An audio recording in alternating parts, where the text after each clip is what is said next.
All right, let's get going. Upon further inspection of the skull, we saw that this side is really wobbly. This side of the jaw is completely disconnected. Even though we have it, there's not great places to reconnect it. And we're also missing about half of the skull, this entire nose piece, and the front up here. So instead of trying to repair this, I've got a Mountain Mikes Skullmaster in natural causes here. This is the young buck size. Hopefully this will be close enough to the natural specimen that we found on the ground. I'm gonna keep the integrity, keep those antlers nice and close, and we can get a pretty good look at what he would have looked like with the full skull and not just that half of it. But anyway, since it's not really that big, I'm not worried about cutting the antlers off. I'm just excited to have a cool mount and be able to look at it and remember the fun shed hunting trip and all those memories that I have from central Wisconsin as a kid. So let's get started. I cannot wait. I'm so excited.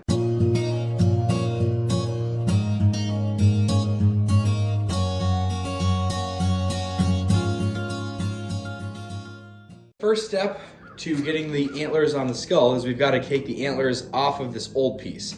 So we're going to go ahead and get some tools out and get started.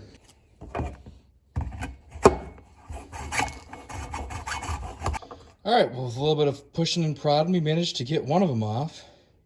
How cool is that thing? Pretty neat. Now time for number two. Let's go. I apologize, my hand's in the way here, but it's the only way I can get it to brace. Gotcha. All right, so next up, we're gonna take these little spikes and we're gonna mount them up to this top piece. And we're gonna get the fitment all right using this sander right here. So let's go ahead and get started. And we'll check back with you guys once the fitment's all aligned. All right, I've got the antlers sanded down and I am happy with how they're sitting on the skull. So next we're gonna go ahead and use this drill bit here to put some pilot holes in the bottom so we can go ahead and get them attached. And that fell on the ground, but look at these antlers. All right, we've got the antlers fit to the skull top and we have the pilot holes in the bottoms of the antlers. We're gonna go ahead and get them mounted to the skull cap and see how we like it. All right, well, we've got the antlers on there. I'll put a picture on the screen of what the skull looked like before, but as you can see, they're mounted on there pretty close to how they were originally. And we're gonna go ahead and get this mounted on the rest of the skull. And the base mounts on the top with those two little screws there. And there we go. That's the finished product. Pretty sweet. And we're back. It's been a couple of days since we finished up the Euro mount. We've had it up on the wall and we're really liking the way that it looks, but I decided I wanted something a little bit more permanent just for this so that I can display it in my office. So to finish out this project, I'm gonna build a little pedestal that can be decorated and used to display this Euro mount with these spikes or any antlers that we wanna add in the future. Let's get started.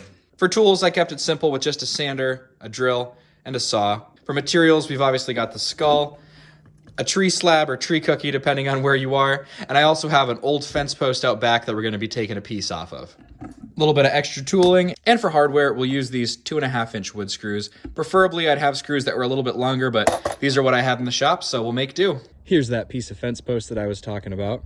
And what I've done is taken my motor mount that I built and laid it sideways so that I could fit that piece in there and cut it with the Sawzall. I don't really have the right tools for this, but we're gonna give it a shot and hopefully it goes off well. Made a few adjustments here so that I could get a better angle on it.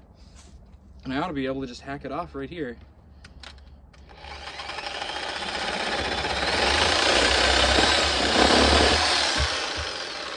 There she goes. We've got our piece. Let's go.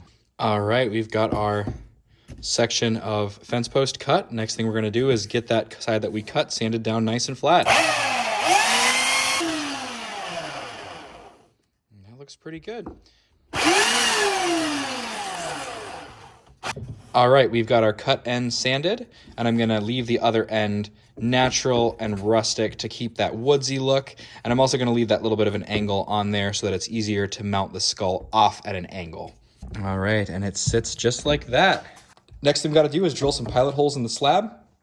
Got some cardboard wrapped around the cookie so the vise doesn't damage it at all.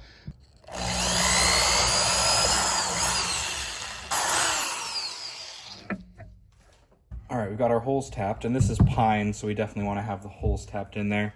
I'm just gonna get my screws started. I'm gonna press my fence post into the tree cookie and the screws, and that'll give me nice little markers for where I need to put my pilot holes into this piece. So I've got those marks now. Let's go ahead and get them drilled.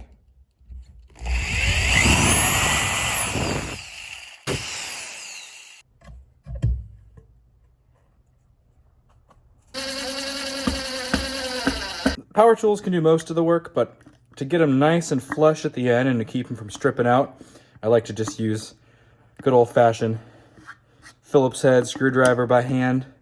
You can get them nice and flush with the actual bottom there. And then when you go to set it up, it's nice and flush. So we have our pedestal base. Let's go ahead and get the next piece on there. Well, all we have to do to finish up this pedestal is mark where we want to drill our pilot hole on top, get the pilot hole in there, put our screw in, and we should be able to put this Euro mount right on top. Let's get that done. We're so close, guys.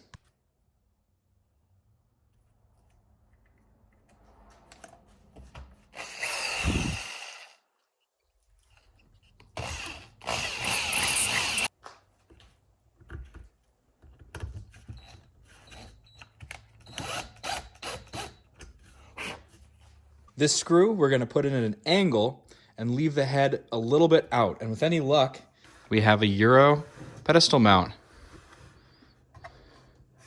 How cool is that?